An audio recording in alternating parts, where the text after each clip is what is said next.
The late afternoon sun streamed through the bedroom windows, creating patterns of light and shadow that danced across the walls. Catherine had grown very quiet now, her breathing shallow but peaceful. The children had returned to the sitting room with Mrs. Henderson, who was keeping them close but giving their parents the privacy they needed for these final hours. William sat on the bed beside Catherine, holding her hand and watching her face for any sign of discomfort. Dr. Matthews had assured him that she wasn't in pain, that her body was simply preparing for its final rest. Still, William found himself studying every breath, every flicker of her eyelids, wanting to be fully present for whatever time remained. "Tell me about our first date," Catherine whispered suddenly, her eyes still closed but a small smile playing at the corners of her mouth. Her voice was so soft that William had to lean close to hear her clearly. William smiled, remembering that nervous young man he had been, trying so hard to impress the beautiful girl from his art history class. "You wore that blue dress," he said softly, "and I was so nervous I spilled wine on my shirt before we even ordered dinner." "You were adorable," Catherine murmured, "so serious and determined to be perfect. I knew right then that you were someone special." She paused, gathering energy for more words. "I never imagined we'd have such a beautiful life together." "Tell me your favorite memory," William requested, wanting to keep her talking, wanting to hear her voice for as long as possible. Catherine was quiet for so long that William thought she might have fallen asleep. But then she spoke again. "Charlotte's first steps. She was in the garden, chasing a butterfly, and she just suddenly let go of the bench and walked 5 steps before she realized what she was doing.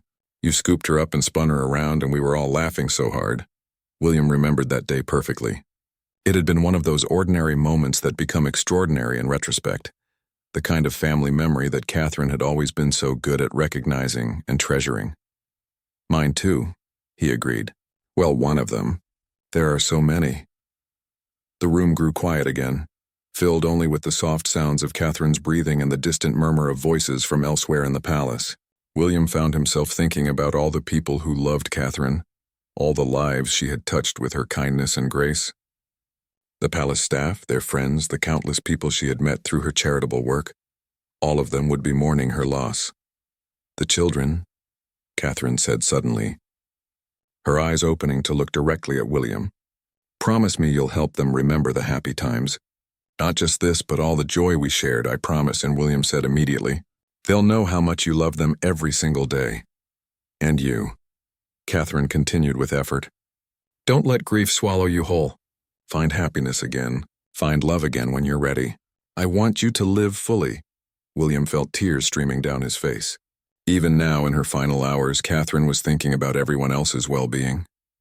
"I can't imagine loving anyone the way I love you," he said honestly.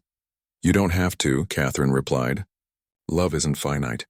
There's room in your heart for new love without diminishing what we had. The children need to see that life goes on, that beautiful things are still possible." As evening approached, Catherine's periods of consciousness became shorter and further apart. William called the children in to say their final goodbyes, understanding that the moment was very near. They gathered around the bed quietly, each of them touching their mother gently, George holding her hand, Charlotte stroking her hair, Louis simply leaning against her arm. "We love you, Mommy," Charlotte whispered, speaking for all of them. "We love you so much." Catherine's eyes fluttered open one last time, and she looked at each of her children with an expression of pure love. "My beautiful babies," she breathed. "Take care of each other. Take care of Daddy. And remember that I love you bigger than the sky." It was a phrase she had used when they were little, her way of describing love too vast to measure. The children smiled through their tears, remembering all the times she had whispered those words during bedtime stories and goodnight kisses. As the sun began to set, painting the sky in shades of pink and gold, Catherine's breathing became even more peaceful. The children remained close, creating a circle of love around their mother's bed. William held her hand, his thumb tracing gentle circles on her palm the way he had done throughout their marriage. "Thank you," Catherine whispered, her voice barely audible now, "for everything, for the most beautiful life." "Thank you for choosing me," William replied, bringing her hand to his lips. "Thank you for our children, our love, our life together. Thank you for showing me what happiness looks like." Catherine's last conscious moment was spent looking into William's eyes, seeing reflected there all the love, all the memories, all the gratitude that had defined their relationship. She smiled one final time, an expression of perfect peace and contentment, and then gently closed her eyes. Her breathing continued for another hour, growing softer and more distant with each breath, while her family maintained their loving vigil. When the final breath came, it was so gentle that for a moment no one was certain it had happened. The transition from life to death was as graceful as everything else Catherine had ever done. The room fell silent, except for the soft sounds of grief. William's quiet sobs, the children's sniffles, the whispered prayers that seemed to rise naturally from their hearts. But underneath the sadness, there was also something else. A profound sense of gratitude for having been part of something so beautiful, so loving, so complete. Dr. Matthews, who had been waiting respectfully in the hallway, entered quietly to confirm what they all already knew. Catherine was at peace. Her suffering was over, and the love she had given so freely would live on in the hearts of everyone who had been blessed to know her. As William gathered his children closer, holding them while they cried together, he could almost feel Catherine's presence still surrounding them. Her love had been so strong, so pure that it seemed impossible for it to simply disappear. She would live on in George's determination to help others, in Charlotte's artistic vision, in Louis's generous heart, and in William's commitment to honoring the beautiful life they had built together.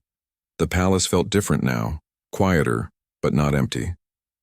Catherine's spirit seemed woven into every room she had loved, every garden path she had walked, every corner where she had shared laughter with her family. Her physical presence was gone, but the love she had given so generously would echo through those halls forever, a testament to a life lived with extraordinary grace, courage, and joy. In the days to come, there would be formal ceremonies and public mourning, but this moment belonged just to them, a family saying goodbye to the woman who had made their lives immeasurably richer, who had taught them that love was indeed bigger than the sky, and who had shown them that even in loss, there could be profound beauty and unshakable hope. Emma crept closer to where Captain Marcus was standing with the other guards. She hid behind a large flower vase that was almost as tall as she was. From there, she could hear bits of their conversation. "The threat is real," Captain Marcus whispered to the other guards. "We received word that someone dangerous is planning to enter the palace today. We must be extra careful and watch everyone who comes in." Emma's eyes grew wide with fear. Someone dangerous was coming to her home. She had always felt safe in the palace, protected by all the guards and thick walls. Now she learned that bad people might try to hurt her family. "What should we do about the princess?" asked another guard. "Should we tell her parents?" Captain Marcus shook his head. "The king and queen are in an important meeting with visitors from another country. We cannot disturb them unless it's absolutely necessary. We must handle this ourselves and keep Princess Emma safe without frightening her." Emma felt both scared and proud. The guards were working hard to protect her, but they didn't want to worry her parents during their important work. She wanted to help somehow, but she was just a little girl. What could she possibly do? As she was thinking, Emma heard footsteps coming down the hallway. A man in a delivery uniform was walking toward the guards, carrying a large box. He looked normal, but something about him made Emma feel uncomfortable. Maybe it was the way he kept looking around nervously, or how he held the box so tightly. The guards checked the man's papers and asked him questions. He answered them, but Emma noticed that his voice sounded strange, like he was trying to change how he talked. She had heard this before when her cousin tried to pretend to be someone else during their games. Captain Marcus seemed satisfied with the man's answers and was about to let him pass. Emma's heart started beating very fast. What if this was the dangerous person they were talking about? What if the guards were making a mistake? She knew she had to do something, but she couldn't just run up and tell the guards. They might not believe a little girl, and if she was wrong, she would get in trouble for listening to their private conversation. Then Emma remembered something special that only she and Captain Marcus knew about. It was their secret way of communicating that they had created during the long, boring royal ceremonies. When Emma was tired or wanted to leave, she would give Captain Marcus a special signal and he would understand. Emma took a deep breath and stepped out from behind the vase. She walked slowly toward Captain Marcus, trying to look calm even though her heart was pounding. The delivery man was just a few steps away from passing through the security checkpoint. She looked directly at Captain Marcus and gave him their secret signal. Emma touched her left ear twice and then pointed toward the ceiling with her right hand.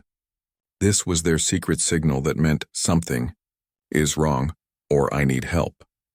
They had created this signal months ago during a particularly long royal dinner when Emma was feeling sick but didn't want to interrupt the important guests. Captain Marcus saw Emma's signal and his expression changed immediately. His eyes widened with surprise and concern. He had never seen Emma use their emergency signal outside of royal ceremonies. The little princess looked serious and frightened, which was very unusual for her. For a moment, Captain Marcus was confused. Emma was supposed to be in her room with her tutor, learning about geography and mathematics. Why was she here in the main hall, and why was she giving him their secret distress signal? Then Captain Marcus followed Emma's gaze. She was looking directly at the delivery man who was still waiting to be cleared through security. The captain's mind started working quickly. Emma was a smart child who noticed things that adults sometimes missed. Could she have seen something about this man that they had overlooked?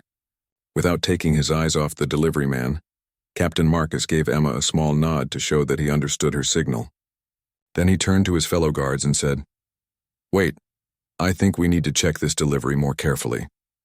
The delivery man's face changed slightly when he heard this. For just a second, Emma saw a flash of anger and fear in his eyes. This made her even more certain that something was wrong with this person. "Is there a problem, sir?" the delivery man asked, trying to sound normal. "I have many more deliveries to make today, and I'm already running late." Captain Marcus stepped closer to the man. "I'm sure you understand that we must be very careful about security in the palace. May I see your identification again? And could you tell me exactly what's in the box?" The delivery man shifted nervously from one foot to the other. He seemed to be thinking carefully about what to say next.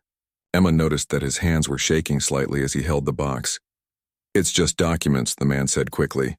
"Important papers for the king's office. Nothing dangerous, I promise." But Emma could see that the man was lying. She had learned to read people's faces from watching all the royal visitors who came to the palace. Some of them would smile and say nice things, but their eyes would tell a different story. Captain Marcus asked to see inside the box. The delivery man hesitated for a moment too long before agreeing. As he started to open the box, Emma saw him reach toward his pocket with his other hand. Emma's heart jumped. She remembered seeing a movie where a bad person had hidden a weapon in their pocket. Without thinking, she called out, "Captain Marcus," and pointed at the man's hand. Captain Marcus reacted instantly to Emma's warning. His years of training kicked in as he grabbed the delivery man's wrist, just as the man was pulling something from his pocket. The other guards quickly surrounded them, and within seconds they had the situation under control. The object in the man's pocket turned out to be a small weapon, exactly as Emma had suspected. Inside the delivery box, instead of documents, the guards found tools that could have been used to break into secure areas of the palace. The man was not a real delivery person at all, but someone who had planned to hurt the royal family. Emma watched from a safe distance as the guards arrested the dangerous man. She felt proud that she had helped protect her family, but also a little scared about how close they had come to real danger.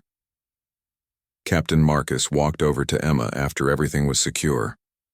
He knelt down so he could look into her eyes, which was something adults didn't usually do when talking to the princess. Most people bowed or kept their distance. "Princess Emma," he said quietly, "you may have saved lives today. How did you know that man was dangerous?" Emma thought about how to explain what she had noticed. "He didn't look right," she said simply. "His voice sounded fake, like when I pretend to be someone else. And his eyes looked mean when he thought no one was watching." Captain Marcus smiled with amazement. "You have very good instincts, Princess. You noticed things that we almost missed, even though we are trained to look for danger." Emma felt happy that Captain Marcus believed her and didn't treat her like just a little girl who didn't understand important things. "I was scared," she admitted, "but I remembered our secret signal and I knew you would understand." "That signal saved the day," Captain Marcus said. "I'm so proud of you for being brave and smart." Just then, Emma heard familiar footsteps rushing down the hallway. Her parents, the king and queen, had heard about what happened and came running to make sure their daughter was safe. "Emma," her mother cried, wrapping her in a big hug. "We heard there was danger. Are you hurt?" Emma hugged her parents tightly. She had missed them so much during their long meeting. "I'm okay, Mama. Captain Marcus and the other guards protected me. But I helped too. The king looked at Captain Marcus with questioning eyes, wanting to understand exactly what had happened. Captain Marcus stood up straight and began to explain how Princess Emma had noticed the dangerous man and given the warning that led to his capture. As Emma listened to Captain Marcus tell the story, she felt something she had never experienced before. She felt like she was truly part of her family's world, not just a little girl who was kept safe and protected, but never included in anything important. The king listened carefully to Captain Marcus's report about how Emma had helped catch the dangerous intruder. When the captain finished speaking, the king looked down at his young daughter with new respect in his eyes. "Emma," her father said in his deep, serious voice, "what you did today was very brave. You helped protect our entire family and everyone who works in the palace." Emma felt her cheeks turn red with pride, but she also felt a little embarrassed by all the attention. She wasn't used to her parents looking at her like she was someone important, rather than just their little girl who needed to be taken care of. The queen knelt down and took Emma's hands in hers. "Sweetheart, we want to understand how you knew to be suspicious of that man. Can you tell us what you saw?" Emma explained everything she had observed. She told them about the man's nervous behavior, his fake-sounding voice, and how his eyes looked mean when he thought no one was watching. She also explained how she had learned to read people's faces by watching all the royal visitors. "You've been paying attention to much more than we realized," the king said thoughtfully. "We've been so focused on protecting you that we didn't notice how much you were learning just by watching and listening." Captain Marcus cleared his throat politely. "Your Majesties, if I may say so, Princess Emma has shown remarkable observation skills. She noticed details that even trained guards missed. Perhaps she could be taught more about palace security." Emma's eyes lit up with excitement. The idea of learning about security and helping to protect the palace sounded much more interesting than her usual lessons. "About proper royal behavior in ancient history, that's an interesting suggestion," the queen said, looking at her husband. "Emma is young, but she's clearly more aware of her surroundings than we gave her credit for." The king nodded slowly. "We've always tried to keep Emma away from anything dangerous or worrying, but today showed us that she's already aware of these things, and she handled herself very well." Emma felt her heart beating with excitement. Were her parents actually considering letting her be involved in something important? She had always felt left out of the real work of being royal. "Could I really learn about security?" Emma asked hopefully. "I promise I would be very careful and follow all the rules." Captain Marcus smiled at her enthusiasm. "It would be my honor to teach you, Princess. You already have the most important skills. You notice things, you think quickly, and you're brave when it matters." The king and queen looked at each other in that special way that parents do when they're having a silent conversation. Emma had seen this look many times before, usually right before they made an important decision about her life. "We'll need to think about this carefully," the queen said finally. "But Emma, you've shown us today that you're more capable than we realized. We've been so busy protecting you that we forgot to prepare you." Emma didn't fully understand what her mother meant, but she could tell that something important was changing in how her parents saw her. Over the next few weeks, Emma's life in the palace began to change in wonderful ways. Her parents decided that she was old enough to start learning about the real responsibilities of being a princess, not just the fancy dresses and formal manners. Captain Marcus became Emma's special teacher for what they called awareness training. Every day after her regular lessons, she would spend an hour with him learning to notice important details about people and situations. "The most important thing," Captain Marcus explained during one of their lessons, "is to trust your instincts. If something feels wrong, it probably is. Adults sometimes ignore their feelings because they think too much. But children like you often notice things more clearly."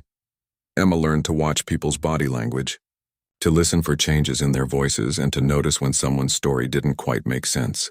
Captain Marcus taught her these skills through games and fun exercises, making it feel like play rather than serious work. The other guards in the palace began to treat Emma differently too. Instead of just watching her from a distance, they would nod and smile when she walked by. Some of them even started asking her opinion about visitors to the palace. "What do you think about that new ambassador, Princess?" Guard Thompson asked one day after a formal meeting. Emma thought carefully before answering. "He seemed nice, but he kept touching his tie when he talked about his country's trade agreements. Captain Marcus taught me that might mean he's nervous about something." Guard Thompson looked impressed. "That's a very good observation. We noticed the same thing." Emma felt proud that the grown-up guards valued her thoughts. For the first time in her life, she felt like she was truly part of the palace team, rather than just someone who needed to be protected. Her parents noticed the change in Emma too. She seemed happier and more confident than before. During family dinners, instead of sitting quietly while her parents discussed royal business, Emma would ask thoughtful questions and share her own observations. The Minister of Education seemed worried today, Emma said during dinner one evening. His hands were shaking when he gave you those papers, Papa. The king looked surprised. You're right, Emma. He was nervous because the papers contained some bad news about the school budget. I'm amazed that you noticed. Captain Marcus says I have good instincts, Emma said proudly. He's teaching me to pay attention to details.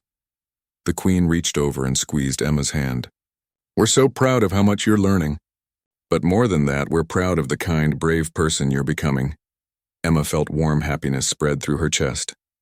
She had always wanted her parents to be proud of her, but before it was only for things like good grades or remembering her royal manners. Now they were proud of her for being helpful and smart in ways that actually mattered. 1 month after the incident with the fake delivery man, Captain Marcus had a special surprise for Emma. Captain Marcus knocked on Emma's bedroom door early one Saturday morning. When she opened it, she found him holding a small, beautifully wrapped box. This is for you, Princess, he said with a big smile. It's a thank you gift, but it's also something that will help you with your awareness training. Emma opened the box carefully and gasped with delight. Inside was a small silver whistle on a pretty chain. It looked like jewelry, but Emma could tell it was special. This is a real security whistle, Captain Marcus explained. If you ever see something suspicious or feel unsafe, you can blow this whistle and every guard in the palace will come running immediately. It's not a toy, though. It's only for real emergencies. Emma held the whistle carefully, feeling the weight of the responsibility. Thank you, Captain Marcus. I promise I'll only use it when I really need to. I know you will, he said. You've proven that you have excellent judgment. The King and Queen have decided that you're ready for this responsibility. Emma fastened the chain around her neck, tucking the whistle under her shirt where it would be hidden but always within reach. She felt like she was now officially part of the palace security team. As the months passed, Emma never needed to use her emergency whistle, but knowing she had it made her feel confident and safe. More importantly, her relationship with her parents and the palace staff had completely changed. She was no longer the lonely little girl who felt left out of important things. Emma had become a valued member of the royal family who contributed to their safety and security. Her parents included her in age-appropriate discussions about palace life, and the guards treated her as a junior partner rather than just someone to protect. Emma's awareness training continued, and she became very skilled at noticing details that others missed. She helped identify several suspicious visitors over the years, though none turned out to be as dangerous as the fake delivery man. The secret signal that Emma had used that day became legendary among the palace guards. They called it the princess signal, and it reminded everyone that sometimes the most important observations come from unexpected sources. Emma grew up to become a wise and observant princess who was deeply involved in protecting her kingdom. She never forgot the lesson she learned that day, that even a little girl can make a big difference when she pays attention, trusts her instincts, and has the courage to speak up. Years later, when Emma had children of her own, she taught them the same skills that Captain Marcus had taught her. She wanted them to know that being royal wasn't just about fancy clothes and ceremonies, but about being aware, caring for others, and having the courage to act when something was wrong. The palace remained safe for many years, protected not just by trained guards and strong walls, but by a princess who had learned that the most powerful security comes from people who care enough to pay attention and brave enough to act on what they see.